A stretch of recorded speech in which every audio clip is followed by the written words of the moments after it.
Olá, jaconeira! Olá, jaconeiro! Saudações à papada que nos acompanha aqui na TV Papo by Bitcom. Neste sábado, mais um Papo Online. Hoje o nosso convidado é Juarez Marcarini, já há muito tempo trabalhando no Juventude, nesse momento como vice-presidente de patrimônio, cuidando do Centro de Formação de Atletas do Juventude. Tudo bem, Juarez? Prazer em receber o senhor aqui na TV Papo by Bitcom. Tudo bem, saudação especial ao nosso torcedor Papo Jaconeiro, e é um prazer estar aqui com vocês. Centro de Formação de Atletas é a sua missão hoje no Juventude, desde o ano passado, né? Como é que funciona esse processo, Juarez?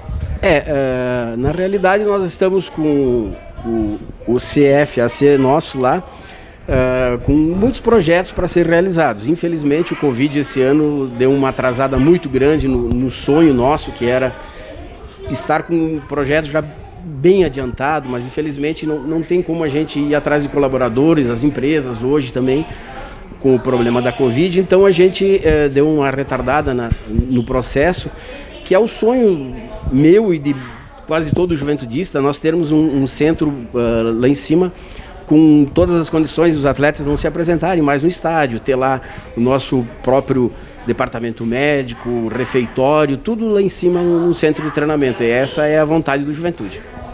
Pois é, o Juventude, eu acho que desde 2018 conseguiu inaugurar os dois campos já, né, com aquela qualidade bem similar à do estádio Alfredo Jaconi.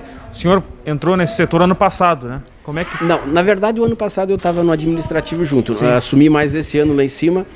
E infelizmente o que a gente tem para fazer esse ano lá em cima é deixar os gramados em condições iguais ao do Jaconi, que é o que os treinadores todos querem, que o campo de treinamento seja igual ao que vai ser realizado o espetáculo. Então, o que a gente está conseguindo fazer esse ano lá em cima é dar uma melhorada, né, nessas condições e algumas coisas. E grandes projetos para esse ano, infelizmente, a gente não conseguiu fazer em virtude do Covid só. Claro, né, como em virtude do Covid, a pandemia, enfim, alguns treinamentos eles estão limitados, né, para o acesso à imprensa, a gente consegue acompanhar poucos, né, mas deu para perceber que alguns detalhes já evoluíram no CT, assim. Cita para a gente, Juarez, o que vocês conseguiram dar de evolução nesse ano de 2020, por mais que tenham enfrentado essas dificuldades? O principal de todo foi a conservação realmente dos gramados nas condições idênticas aos do Jaconi. Outra coisa que a gente está conseguindo fazer é uma melhora na condição de filmagem dos treinamentos para o departamento de futebol. Já na parte do ginásio também a gente deu uma condição boa para o pessoal poder trabalhar no dia de chuva e tudo mais, de chuveiros para tomar banho antes de se dirigir, se for o caso, né? Agora com o Covid nem dá, mas tudo bem, quando dá a gente utiliza lá a parte de cima lá. E estamos tentando conseguir fazer mais alguns gramados lá para a categoria de base também. A gente conseguiu melhorar o dreno do campo da base também. Algumas coisas nesse sentido que a gente está conseguindo fazer esse ano lá. Conseguimos também, através da Bitcom, conseguir puxar a internet para lá, que foi uma grande coisa também, que era uma dificuldade que a gente tinha lá, e hoje felizmente já estamos resolvendo esse problema também. Para 2021, o quanto uma chegada do Juventude à Série A, por exemplo, pode influenciar na evolução do centro de formação, no centro de treinamentos, e o quanto pode até acelerar e ser necessário, né? Porque a CBF tem algumas exigências para clubes de Série A. Na realidade, não faltam muitos recursos para se fazer o que a gente pretende lá em cima no CT. Então, se o Juventude realmente for para a Série A, que é o que a gente espera, né, que aconteça, com poucos investimentos e pouco tempo a gente consegue deixar o CT nas condições todas que a CBF exige, isso eu posso te garantir. Internet fibra Bitcom, 50, 100 ou 200 mega para navegar e ver filmes e jogar. Todo mundo conectado e todo mundo ao mesmo tempo. Internet banda larga Bitcom é gol. Estamos conversando com o Juarez Marcarini, vice-presidente de patrimônio do Juventude aqui no Papo Online. Juarez, o senhor nasceu Juventude, já se tornou com o tempo? Como é que surgiu essa paixão pelo clube? Na realidade é uma pena que eu não tenho uma carteira para mostrar aqui, mas eu com 1 aninho de idade já ia no colo da minha mãe para assistir os jogos do Juventude. Meu pai e minha mãe sempre foram juventudistas, toda a família. Então eu já desde criancinha mesmo assisti o jogo, já de colo mesmo. Então posso dizer que eu não caí de paraquedas no Jaconi, sou juventudista nato mesmo. conseguiu então acompanhar toda a evolução do estádio, inclusive, né? Tudo. Olha, eu me criei dentro do estádio, assim, não teve época que eu não frequentei, mesmo períodos que eu estava fora da direção, mas sempre frequentei, sempre colaborei na medida do possível. E é isso que eu acho que eu espero de mais juventudistas também, que felizmente esse ano a gente está conseguindo, desde o ano passado também, vem se integrando ao Juventude, novos nomes aí importantes para o Juventude ter uma sequência boa para o longo dos anos. E aí como é que começa a sua transição ali da torcida, da arquibancada, para se aproximar também da diretoria e começar a colaborar de uma forma mais efetiva internamente? Bom, eu sempre fui sócio do Juventude desde os meus 18 anos de idade e tudo mais. Daí, no final de 90, dos anos 90, o nosso ex-presidente, falecido Antônio Ferro, me convidou para ser, na época, era vice-presidente de patrimônio também, em 2001. Desculpa, 91. Aí, nesse ano, no dia da Assembleia lá, eu fui apresentado como vice de administrativo. Eu disse, não, mas não é isso. Diz ele, não, segura aí que é isso aí sim, né? Aí eu tive que assumir a parte administrativa do clube, como primeira meta minha. Daí o nosso vice-presidente financeiro teve alguns problemas e logo em seguida caiu fora. Aí a gente teve que assumir, junto com o seu Hernani Fisch, no ano de 91, o financeiro e o administrativo também. Uma época muito difícil, posso te garantir, muito difícil. Mas felizmente fizemos um bom trabalho também já, a partir de 91, com o presidente e tudo. Sempre reduzindo gastos e tal, e correndo atrás da máquina. O senhor já tinha um histórico na vida profissional de trabalhar com administração, a parte financeira, ou teve que aprender ali na prática para colaborar? Não, eu desde os meus 18 anos de idade eu tive empresa própria minha, então eu já tinha um pouco de noção de administração, né? Aí eu fiz contabilidade também, então... 30 anos depois a realidade mudou muito? Muito. Mudou muito a realidade do futebol. Eu acho que muitas coisas no passado eram bem melhores do que agora, para a categoria de base principalmente. A história dessa Lei Pelé prejudicou muitos clubes, muito, entendeu? Então eu acho é bem difícil hoje a gente trabalhar. Às vezes a torcida não entende o que um presidente faz, vai vender um atleta agora e tal, mas cara, com essa história da Lei Pelé aí, do jeito que funciona, você faz um atleta, quando tem 15 anos, você vai fazer um contrato com ele de 5 anos, quando está nos 20, o empresário dele diz assim, não renova e pronto, ele fica com o passe e deu, né? Então, o Juventude perde muito com isso. O Juventude perde muito, não só o Juventude, como vários outros clubes, né? Pois é, e naquela época lá em 91, o Juventude estava na Série B também, estava jogando o Campeonato Brasileiro ali. 91, não, era módulos amarelo, coisa assim. Módulos. Na realidade, em 93, o Juventude foi disputar a Série C, que foi disputar a Série C, que subiu daí para a Série B em 94. Né? Sim, e foi justamente nesse período que o senhor entrou no futebol. Exatamente, entrei no futebol exatamente no período de 93. Em 93 eu entrei para o futebol, juntamente com o Toninho Ferro e o seu Sérgio Tomazoni.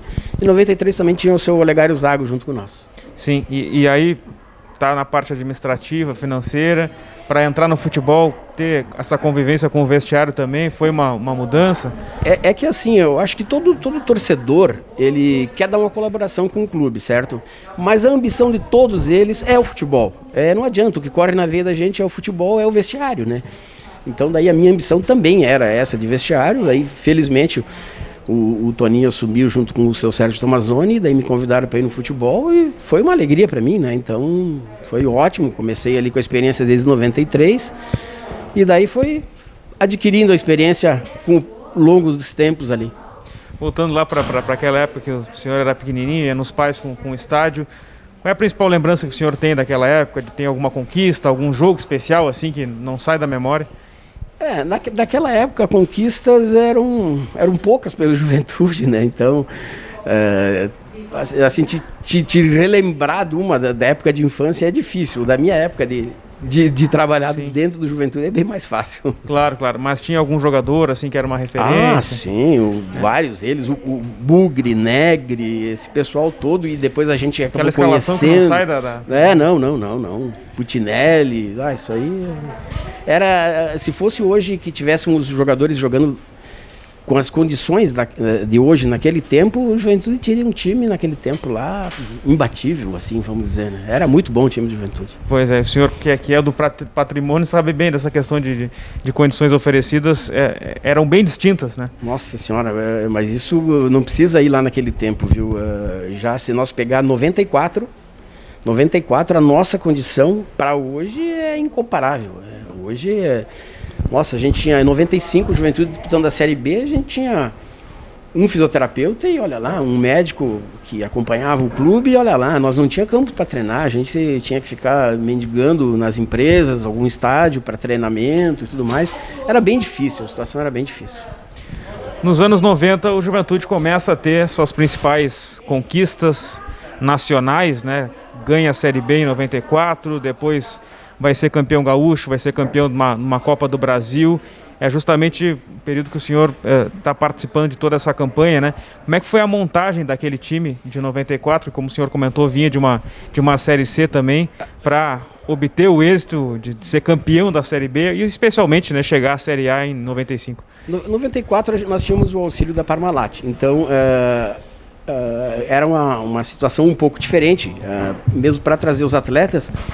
Mas nós tínhamos uma dificuldade de muitos atletas não quererem vir para Caxias. Caxias, uma cidade fria e tal, aquele negócio, pouca gente conhecia o Juventude, então existia uma certa dificuldade. Mas felizmente a gente conseguiu montar uma equipe boa em 94 ainda, quando começou a trazer uns jogadores do centro do país, e daí ficaram aqui alguns meses e daí começavam a comentar com os colegas, daí teve vários que queriam vir para o Juventude mesmo. Então aí começou a melhorar um pouco a situação do Juventude, de ter uma condição melhor de contratar atletas e tudo mais. E felizmente a gente conseguiu, em 94, fazer uma equipe muito boa mesmo, competitiva, e conseguir ser campeão, né, da Série B. Essa era Parmalat foi a era de ouro, digamos assim, né, do Juventude, né? O senhor chegou a participar dessa negociação, de como é que foi aquele momento de fechar essa parceria entre Juventude e a empresa? Na realidade, o fechamento disso partiu mais de um grupo fechado de conselheiros ali, ficou mais num sigilo. A gente sabia Sim. de tudo, mas ficou mais num sigilo com uma meia dúzia de pessoas até se conseguir realmente fechar esse patrocínio com a Parmalat na época, que realmente foi muito vantajoso para o Juventude, porque o Juventude teve um crescimento muito grande com algumas coisas no futebol. Em 95 a gente aprendeu como é que se montava um departamento médico dentro do clube, uma academia com fisioterapia, isso tudo graças a essa parte médica, o Dr. Marco Aurélio Cunha, que depois trabalhou muitos anos no São Paulo, o sogro dele era o presidente, né? E o Marco Aurélio ensinou nós muito disso, nós devemos muito a ele nesse sentido aí. E como é que foi, além dessa dificuldade de atrair os atletas pelo fato do frio, de Caxias do Sul, enfim, como é que foi a formação desse grupo de 94? Porque o Juventude já tinha a característica de ter um clube formador, então tinham ali já garotos da base que formaram esse time, mas também outros atletas até vindo de empréstimo do Palmeiras, enfim. Como é que foi a formação desses jogadores aí para captar? Na realidade é uma coisa que eu sempre gosto do futebol, um futebol mesclado. Eu acho que o futebol tem que ter algumas pessoas veteranas e o resto da equipe, para mim, tem que ser com garotos da base, certo? Para dar uma movimentação até melhor e tal, mas a experiência é fundamental em tudo, entendeu? Então eu acho que nós conseguimos mesclar naquele ano um pessoal da base e tivemos vários sucessos, o Fernando, o Rec, etc., que foram vendidos para fora também na época. Então foi um trabalho muito bem feito no Juventude, mesmo com as condições adversas que a gente tinha, que não era fácil. Aquelas jogos finais contra o Goiás foram a consagração daquele ano? Foi uma coisa muito emocionante. Para aquele ano foi. Nossa Senhora, a gente teve a primeira partida lá, inclusive, foi uma das primeiras vezes, eu acho que o Juventude locou um voo, pegou um voo fretado para ir disputar a partida lá, levamos alguns torcedores junto. Na volta pegamos um temporal enorme na viagem, tivemos que parar em Araçatuba, não tinha mais condições para vir para Caxias e foi uma briga desgraçada, mas valeu tudo a pena a volta aqui depois daquela brilhante vitória nossa aqui. Pois é, hoje a gente até vê às vezes, por exemplo, o Juventude ele jogou contra o Confiança no sábado e não tinha uma condição de voo para ir para Salvador, foi de ônibus para Salvador, por exemplo, foi 4 horas ali de viagem de Aracaju para Salvador. A gente até pensa, né, em dificuldades, né? Essa situação de, por exemplo, de chuva e tal, era pior ainda, né? Olha, eu vou dizer uma coisa para você. Em 94, a gente saiu daqui para jogar uma partida em Mogi Mirim, de ônibus. Interior de São Paulo. Interior de São Paulo. Na volta, a gente trouxe junto com nós o primeiro fisioterapeuta que foi contratado, estava o Marco Aurélio mesmo lá junto com nós, e mandou o Júnior, que era um fisioterapeuta já de muitos anos do São Paulo e tal, estava fora do Brasil trabalhando, e o Juventude contratou ele através da Parmalat, e ele veio junto com nós de ônibus, de lá até Caxias. Imagina, né? Já estava trabalhando fisioterapia com o pessoal no ônibus ali. E você vê, em 94, isso, para pegar hoje, de Mogi, a gente pegaria um voo de Campinas ou mesmo de São Paulo. Exato. Seria bem mais fácil, né? Então a gente passava muita dificuldade. A CBF, ela oferecia recursos para os clubes na época? Como é que funcionava esse processo financeiro da entidade? No começo, ali, em 94, esses anos ali, não. O recurso era muito pouco que eles disponibilizavam para a gente, não tinha verba de TV, nada, era bem difícil a situação. Se nós não tivéssemos uma Parmalat ajudando nós também, ia ser bem difícil. E aquela Série B, bom, o Goiás foi o jogo final, mas o Juventude pegou ali Atlético Paranaense, teve Ponte Preta também, né? Adversários... Americano, teve vários adversários ali, teve partidas... nunca me esqueço, dia 2 de novembro, dia dos finados, inclusive, uma partida muito importante em Campinas. O Atlético Paranaense jogava com a Ponte Preta lá, a Ponte Preta totalmente desmobilizada, tinha mandado embora metade dos seus atletas já, e a Ponte Preta não poderia perder o jogo para o Atlético Paranaense, senão o Atlético Paranaense, com mais uma vitória, subiria, e o Juventude não teria condições mais de subir. E felizmente a Ponte Preta acabou ganhando o jogo lá. Naquele jogo lá foi muito emocionante o jogo, foi 2-1 o jogo, e o Juventude ganhou em casa também. Aí deu condições do Juventude ficar um ponto na frente da Ponte Preta, e na próxima partida daí a gente subiu, né? Então era uma briga, viu? Desse time aí, campeão da Série B de 94, ano passado teve até uma festa, né? Um encontro para comemorar, enfim, 25 anos dessa conquista, né? Eu lembro de até relembrar fatos especiais dessa campanha, enfim. Quem o senhor destaca, assim, daquele time? Quais eram os principais jogadores? Os principais jogadores eram o próprio Dorival Júnior, né? Que não tem o que falar do Dorival. Quem conhece ele como pessoa sabe o caráter que tem essa pessoa, sabe? Paulo Sérgio era outro grande jogador, o Isoton foi um destaque nosso também, o Galeano, nós tínhamos o nosso capitão, o Odair, que... Patriarca? Nossa, o Odair Patriarca, vou dizer uma coisa para você, esse ajudou muito o Juventude também. Muito, porque ele tinha muito conhecimento, é um jogador que já tinha vestido a camisa da seleção, tinha muito conhecimento, então ele conseguiu trazer muitos jogadores para nós negociar através do prestígio que ele tinha. Claro, através dos contatos que ele tinha. Ele conseguia convencer os jogadores. Exatamente. Teve algum assim que estava difícil? Teve. O Odair foi lá e convenceu? Não, teve vários. Eu tive uma ocasião que eu fui para São Paulo para trazer para cá o Maurílio. E o Maurílio não queria vir para o Juventude de jeito nenhum, porque ele estava no Santa Cruz de Recife, e daí ele tinha uma dívida lá para receber e não sei o que, ele não queria vir. E, no final eu fiquei discutindo com ele lá, eu estava no Palmeiras mesmo, e acertei com ele, digo, olha, às 3 horas eu estou no aeroporto indo para Caxias, se tu quiser vir, a Parmalat garante que vai te pagar o que o Santa Cruz te deve. Se tu quiser vir às 3 horas, tu tem que estar lá, e 2 horas ele estava lá com a família toda e veio para Caxias. E quando ele acabou ficando no Juventude, acabou se tornando um destaque, e ele até hoje ele gosta muito do Juventude, ele mandou o irmão para cá treinar e tudo mais também. É um amigo que a gente tem até hoje, o Maurílio. Com certeza, né? O Maurílio foi um cara que fez a diferença nos anos 90, né? O Juventude é campeão da Série B contra o Goiás, e aí, bom, 95, Série A, né? Uma realidade pro interior gaúcho bem diferente, né? Grêmio e Inter já jogavam a Série A há um bom tempo, mas a Juventude conquista a Série B e chega à Série A. Mudou muito para vocês, assim? O que foi o desafio de encarar um Brasileirão Série A em 95? Mudou bastante. Aí a gente começou a ver já mesmo que precisava se estruturar bem melhor na coisa. Nós estávamos já no meio do campeonato, com uma situação muito difícil, já a ponto de ser rebaixado já. Aí a gente foi para São Paulo, fez uma reunião com o Brunoro lá na época, e colocamos para ele que tinha que ser mudado o técnico, porque o técnico tinha sido indicado por eles, era auxiliar do Luxemburgo, então o Luxemburgo era muito amigo do pessoal da Parmalat, tudo, e eles não teriam vontade de tirar o técnico, mas nós chegamos à conclusão que não dava mais. Ele já tinha dado o que deu, foi campeão da Série B, mas não tinha mais condição. Aí nos foi oferecido um técnico na época, que nós ficamos meio receosos, assim, né? Meio reticentes, até a gente não gostaria de ter tido ele, vamos dizer, porque a gente conhecia a fama dele, que era o Emerson Leão. Emerson Leão. Mas daí acabaram convencendo a gente de trazer o Emerson Leão. E garanto para você que foi uma das melhores coisas que o Juventude possa ter feito na vida. O Emerson Leão, para o Juventude, foi muito importante. Eu mesmo levei uma xingada dele no primeiro jogo. Ele chegou aqui numa sexta-feira, sem conhecer nenhum jogador. No sábado a gente jogava com o Flamengo, primeira partida.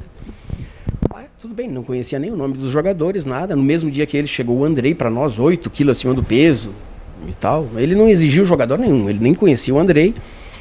E o único jogador que ele pediu pra gente contratar na época era o Jorginho. Aí quando ele chegou na sexta, sem conhecer ninguém, sem fazer treinamento, fomos pro jogo no sábado. Quando a gente desceu pro vestiário, o Juventude tinha a casa-mata pro lado esquerdo. Aí nós entramos e ele foi pro lado direito e disse: Leão, o nosso banco é aqui. Meu Deus do céu, já deu pra bola, né? Ele, eu vou deixar o bandeirinha pro time adversário? Esse jogo passa, o próximo jogo, desde o jogo seguinte de 95, a casa-mata do Juventude mudou e veio para cá, atrás do Bandeira, como é até hoje. Sim. Foi uma das primeiras coisas, uma lição já, sabe? Claro. Para ver como a gente era ingênuo nas coisas ainda. Eu sou franco de dizer. Eu aprendi muito com o Leão. O Leão é um cara assim que eles podem dizer o que quiser, mas o Leão era assim, o primeiro técnico que eu vi que assim, ó, Caxias, nevando em 95, 7h30 da manhã era o treino, eu não queria nem saber. 7h30 da manhã os atletas tinham que estar lá treinando com ele. Então era um profissional extremamente competente, veio para Caxias, só trouxe um auxiliar, que era o Pedrinho Santilli, junto, e ele era auxiliar e preparador de goleiro ao mesmo tempo. Para te ver, nós não tínhamos uma estrutura que nem tem hoje, 3 auxiliar, analisador de jogos e tudo mais, e nada. Fisicultor, auxiliar de fisicultor, nada. Nós tínhamos, era o mínimo, uma estrutura mínima. Mas ele se contentava com isso, ele não queria uma coisa muito inchada também, viu?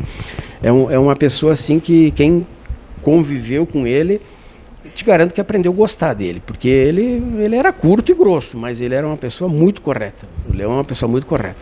Pois é, né? A gente pensa no Leão, vai lá para o jogador, o goleiro do Grêmio, do São Paulo, do Palmeiras, enfim, da seleção brasileira, de várias Copas do Mundo.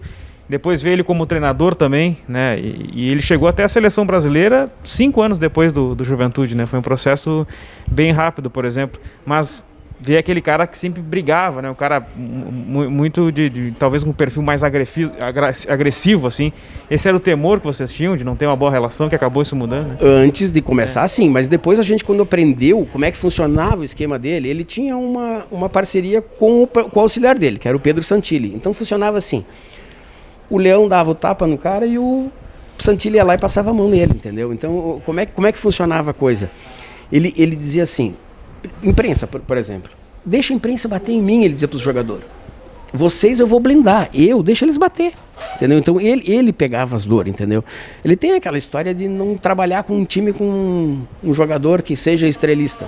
Ele não gosta disso, pode ver que ele realmente ele não gosta, mas não é porque ele quer que a atenção esteja com todos os atletas, ele não quer que esteja voltada somente para uma pessoa, ele quer que a equipe seja os 11 que estão dentro do campo jogando.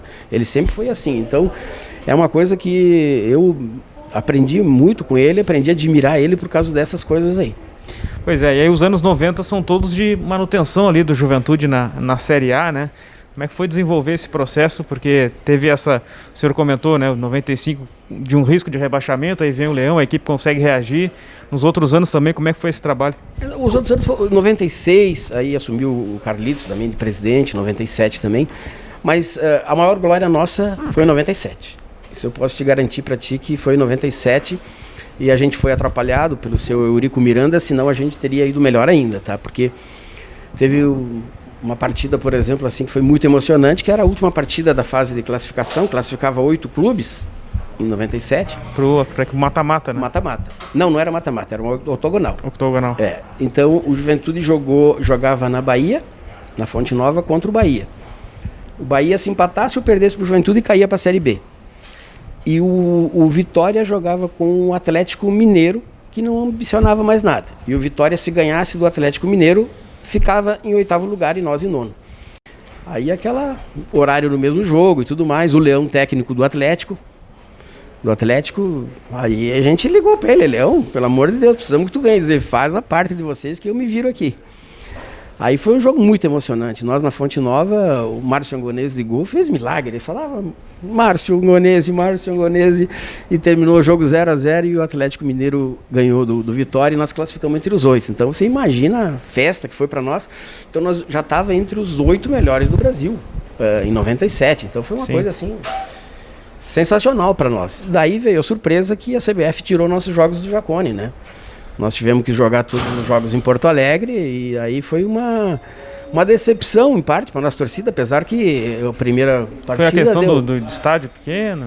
Porque o nosso estádio não tinha capacidade para mais de 30 mil pessoas. Claro. Sendo que se botar o estádio de São Januário como era e o nosso era muito melhor que São Januário, mas a força que tinha o Eurico Miranda, felizmente é falecido agora, mas é uma pessoa que tinha que ter sido banida do futebol há bem mais tempo, sabe? Era um cartola daqueles dos antigos, como era outros aí.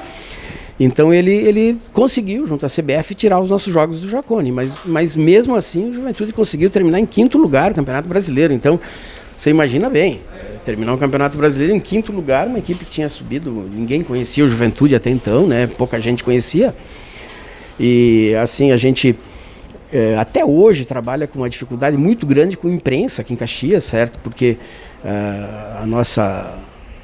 o pessoal que transmite o futebol aí, para eles só existe Grêmio Internacional, né? Então é difícil no interior fazer futebol, é difícil, muito difícil com essa imprensa.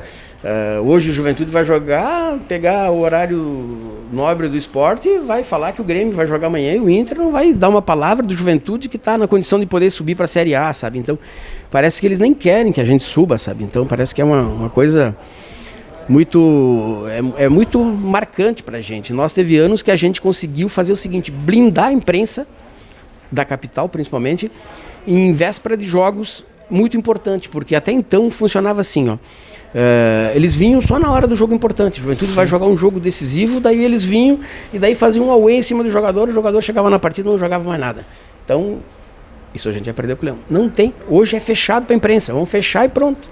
E a imprensa ficava brava. Privacidade. Mas, exatamente. Vamos prestigiar a cidade, né? Com certeza. Juarez Marcarini, né? Os anos 90 foram gloriosos aí. E o senhor teve outras participações na direção também da Juventude, idas e vindas, enfim, né? E agora, de novo, desde o ano passado, né? Foi através de quem, assim, a sua volta? Não, o Valtinho mesmo me convidou para voltar. O ano passado a gente fez nós estávamos numa equipe grande fazendo o administrativo do clube financeiro, junto com o Paulo Stumpo, o Almir Adame, e vários outros aí. Então a partir desse ano daí, então, foi dividido umas partes. O Almir ficou no administrativo, o Paulo Stumpo ficou com o financeiro, o Bianchi ficou com o estádio, com a parte do estádio. Eu fiquei com a parte do CT lá em cima. Nós dividimos mais, porque a ideia, como te disse, era realmente fazer o que o Juventude tem o sonho de fazer, o nosso CT lá em cima completo, certo? E nós já temos o projeto, o Carlos Sartor ajudou a gente no projeto, tudo para poder tocar aquilo. Mas infelizmente com a pandemia e tal, a gente teve que dar uma segurada. Mas se tudo correr bem aí, Deus quiser, que essa coisa vai embora logo aí, o ano que vem a gente consiga entregar aquele CT em condições. No final de 2021 ou início, quem sabe? Não, na realidade, assim, algumas coisas que precisam ser feitas já para ser o treinamento todo lá em cima, é uma coisa que não depende de muito tempo nem nada. Se realmente der uma parada na pandemia e o Juventude subir para a Série A, eu te garanto que já antes de começar o campeonato, dos treinamentos para a Série A, nós já vamos estar bem adiantado lá. Juarez Marcarini, vice-presidente de Patrimônio do Juventude, uma história vasta aí na direção alviverde. Muito obrigado pela atenção aqui com a TV Papo, no nosso Papo Online, e que esse tão sonhado CT possa ser concluído no ano que vem. Muito obrigado.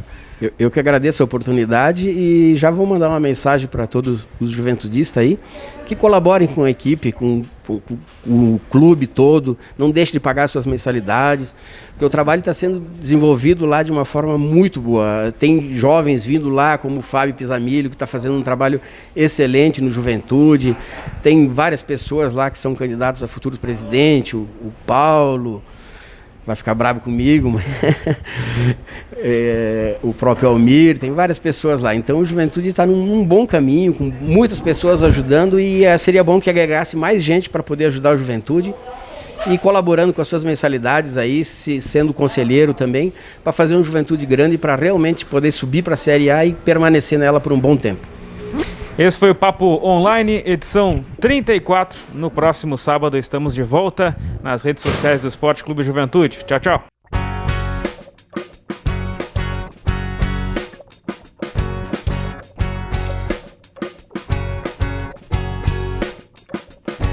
Muitas coisas a gente aprende ao longo da vida.